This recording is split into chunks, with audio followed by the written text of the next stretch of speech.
بەرپرسانی نەتەوە یەکگرتوەکان ئامارەکە بەسەر سوورهێنەر ناو دەبات، بەڵام دەژڵێت ڕەنگە ڕەوشەکە زۆر لەوە خراپتر بێت. ئامارەکان لەسەر بنەمای ئەو زانیاریانن کە لە زیندوان و گەواهیدەران وەرگیراوە، بەڵام ڕەنگە چەندان کاری قێزەونی تر تۆمار نەکرابن. ISIL in particular has been employing the most gruesome methods to execute people. بەتایبەت ملیتانانی دەوڵەتی ئیسلامی دڕندەترین شێوازیان بۆ کوشتنی خەڵکان بەکارهێناوە، وەک چوون بەسەریاندا بە بیلدۆزەر یان سووتاندنیان بە زیندوی. لە ڕووداوێکدا خەڵکانێکیان خستۆتە نێو قەفەز و پاشان قەفەزەکان فرێداوەتە نێو ئاو. هەروەها خەڵکان بەهۆی نەزانرا و کوژراون. ئیمامێکیان کوژ بەهۆی ئەوەی بە دروستی نوێژی نەدەکرد. هاوکات داهەژن منداڵان دەرفێنن. گرتنەوەی ناوچەیەک لە دەستی دەوڵەتی ئیسلامی واتای ئەوە نییە ڕاوەستانی توندوتیژی بگەێنێت. We have also documented ئێمە ئەو پێشێلکاریانەشی لەلایەن هێزەکانی لایەنگرانی حکوومەتەوە ئەنجامدراون تۆمارمان کردوون.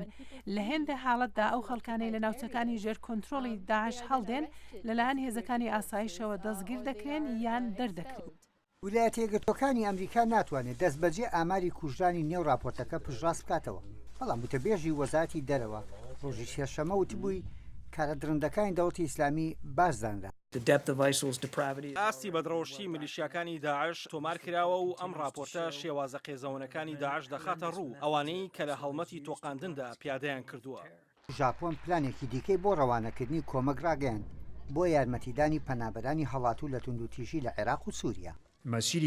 جگە لە بڕی ئەو 810 میلیۆن دۆلارە کۆمەکەی کە ئێمە بۆ پەنابەران و ئاوارەکانی نێوخۆ لە سووریا و عێراق و هەروەها لە وڵاتانی هاوسێ خەرجمان کردووە، خۆشحاڵم پلانێکی دیکە بۆ کۆمەک بە بڕی 350 میلیۆن دۆلار ڕاگەێنم، بەڵام چاوەڕوانی ڕەزامەندین بۆ بوجەی پێویست. بە هەزارانی دیکە لەوانەی لە توندوتیژی لە عێراق و سووریا و شوێنەکانی تر هەڵدێن ئێستا لە سەرماوسۆڵەی زۆردا ژیان دەگوزارێنن. لەو دەمەی وڵاتانی بەڵکان بەرەو ئەوروپای خۆراوە دەبڕن.